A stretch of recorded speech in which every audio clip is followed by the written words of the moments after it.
Nah, pada video kali ini saya akan menjelaskan tentang tempat pernyataan umum, yang dimana tempat pernyataan umum ini dibagi menjadi 3 bagian, yaitu yang pertama, melalui sejarah, melalui alam semesta, dan melalui hati nurani.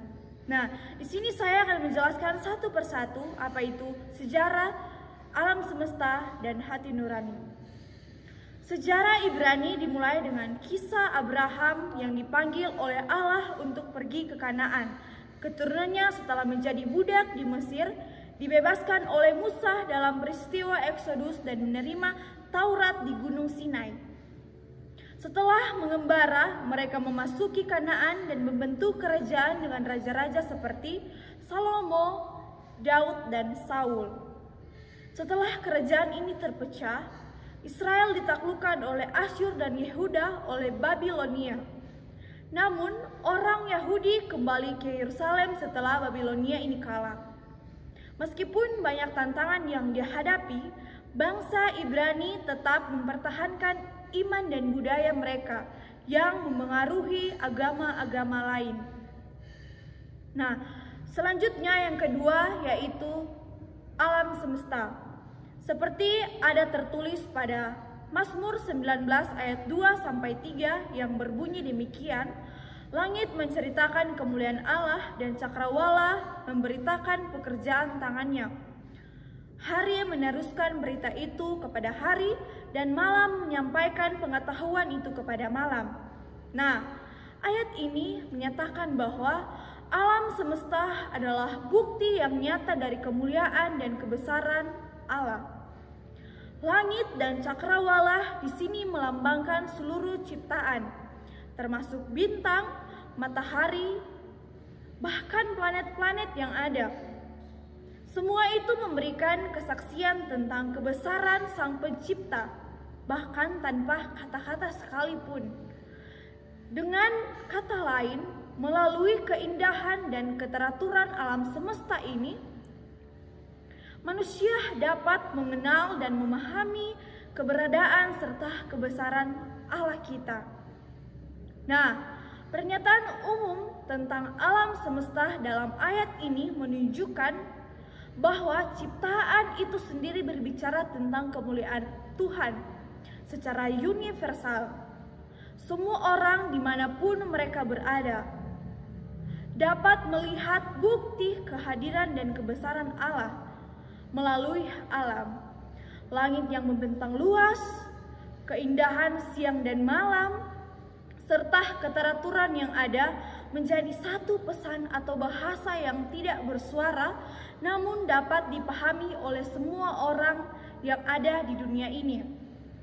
Dengan demikian, pada Mazmur 19 ayat 2-3 ini menegaskan bahwa alam semesta ini menjadi sarana pewahyuan yang umum, di mana kemuliaan Allah dinyatakan kepada seluruh manusia tanpa memandang bahasa atau budaya.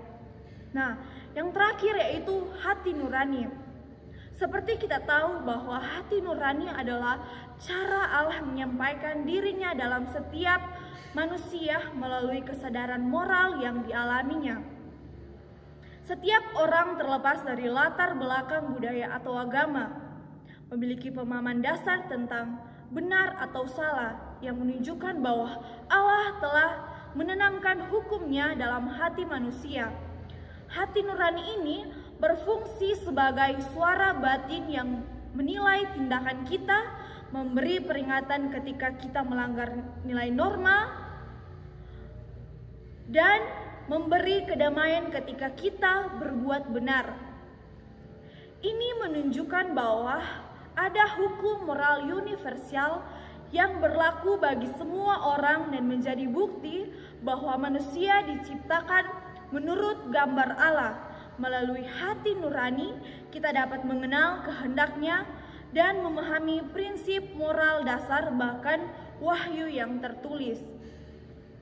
Nah, di sini kesimpulan yang saya dapat yaitu di mana 3 cara Allah menyatakan dirinya dalam konteks teologi Kristen, yaitu melalui sejarah, alam semesta, dan hati nurani.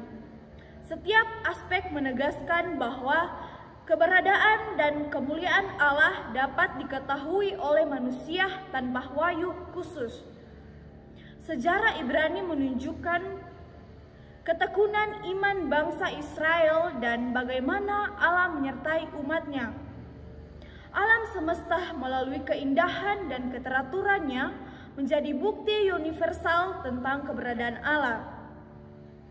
Sementara itu, hati nurani berfungsi sebagai penuntut moral alami yang menunjukkan bahwa Allah telah menanamkan hukumnya dalam diri setiap manusia. Nah, refleksi yang bisa kita ambil sebagai mahasiswa yaitu bagaimana kita memahami konsep ini menuntut kita untuk mengembangkan kepekaan terhadap tanda-tanda kehadiran Allah dalam kehidupan sehari-hari. Sejarah mengajarkan pentingnya ketekunan iman. Allah mengingatkan kita akan keajaiban ciptaannya.